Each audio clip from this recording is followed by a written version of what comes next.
अस्सलाम वालेकुम my YouTube family. नाज़रीन, आज के इस वीडियो में हम आपको पाकिस्तानी उन अदाकारों के बारे में बताएंगे जो पागल होकर फोत हुए। इनके अरूज से जवाल तक की दर्दनाक कहानी भी बयान करेंगे, इसलिए वीडियो को मुकम्मल देखिएगा। पाकिस्तानी फनकार जो शोबिस की रंगीन दुनिया में बहुत कामयाब थे, उन्होंने एक लंबा अरसा इंडस्ट्री पर राज किया, लेकिन अपनी जाती जिंदगी में नाकाम रहे। शायद यही गम इनका ज़हनी तवाज़ुन खो बैठा और ये फिर पागलपन की हालत में दर दर की ठोकरें खाकर फोत हुए। अल्लाह ताला से दुआ है कि वो हर इंसान को इम्तिहान से महफूज रखे। अल्लाह पाक कभी किसी को देकर आजमाता है और कभी लेकर आजमाता है। वो एक लोगों से बेहद प्यार भी करता है। इनके गुनाह दुनिया में ही धोने के लिए इनको तकालीफ से भी गुजारता है। ये अल्लाह ताला की हिकमत है जिसे कोई नहीं जान सकता। वो फनकार जो पागल होकर फोत हुए कौन कौन से बदनसीब हैं, जानने के लिए वीडियो को देखिएगा।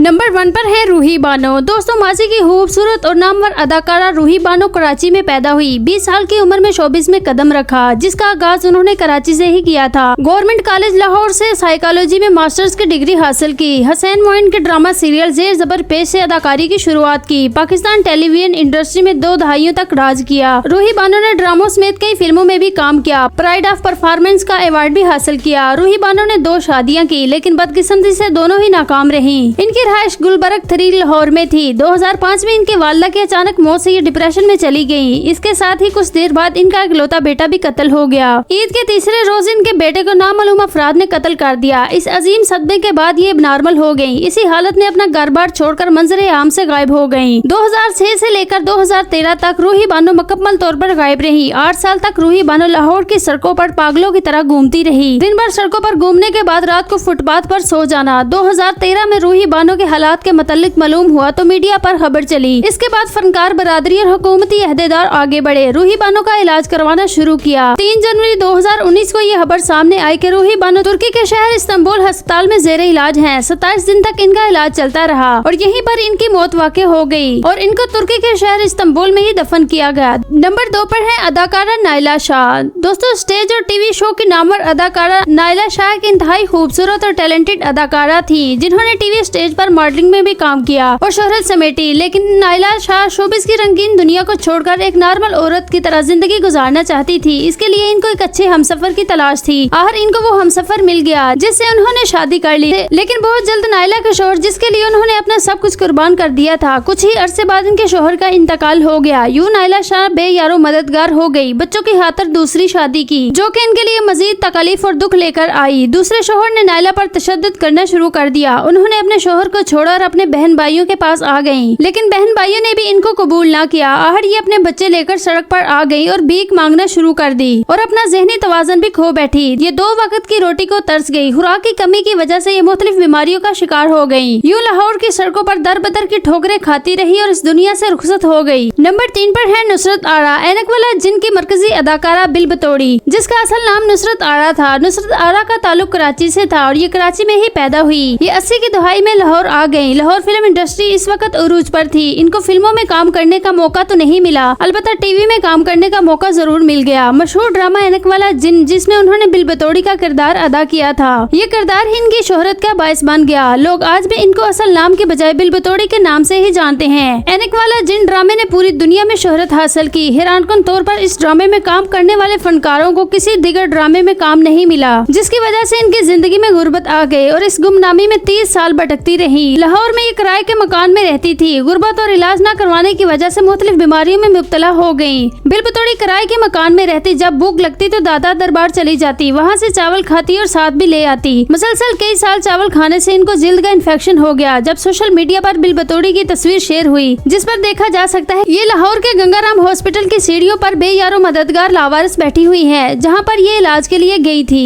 इस तस्वीर के बाद मीडिया समेत रियासत भी हरकत में आ गई। हुकूमत की जानिब से इनकी मदद भी की गई, लेकिन अफसोस तब तक बहुत देर हो चुकी थी। 2017 में इनको सांस की तकलीफ की वजह से हार्ट अटैक हुआ और ये वफात पा गयी। नुसरत आया को भी मियानी कब्रिस्तान में सुपुर्दे खाक किया गया। नंबर 4 पर है मीना शोरी।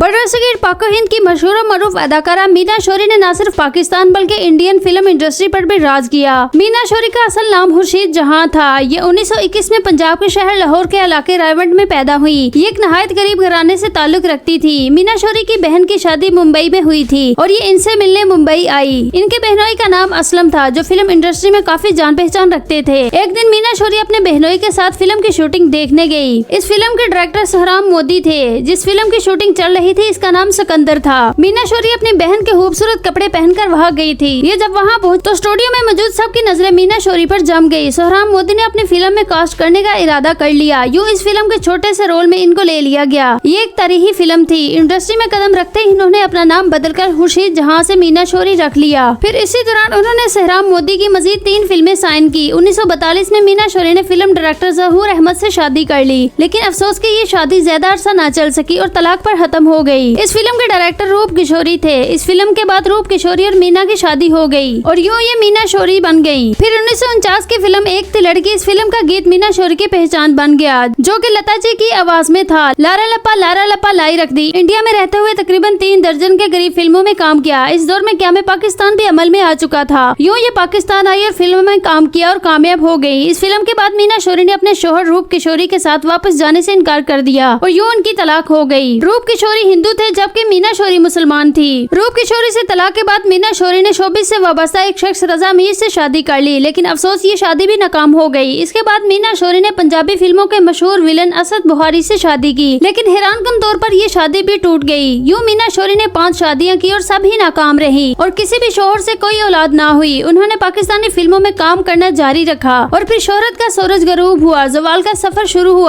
गया। फिल्मों में काम मिलना बंद हुआ। मीना शौरी का कोई भी सहारा नहीं था और माली तौर पर भी कमजोर हो गई। जिंदगी दुश्वार से दुश्वार तर होती चली गई। मीना शौरी किराए के कमरे नुमा मकान में लाहौर रहती थी, लेकिन ये मकान भी छोड़ना पड़ा और फुटपाथ पर आ गई। 2 वक्त की रोटी के लिए दर दर की ठोकरें खाने पर मजबूर हो गई। यहाँ तक कि लोगों ने मीना शौरी को लाहौर की सड़कों पर भीख मांगते हुए भी देखा। जैसा कि पाकिस्तान में फनकारों का यही हाल होता है। इसी हालत में 3 सितंबर 1999 को बरसगीर के अजीम फनकारा को लाहौर की सड़क पर मुर्दा हालत में देखा गया। लोगों ने चंदे के पैसे इकट्ठे करके इसकी नमाज जनाजा कराई और इनको लाहौर मियानी कब्रिस्तान में दफन किया गया।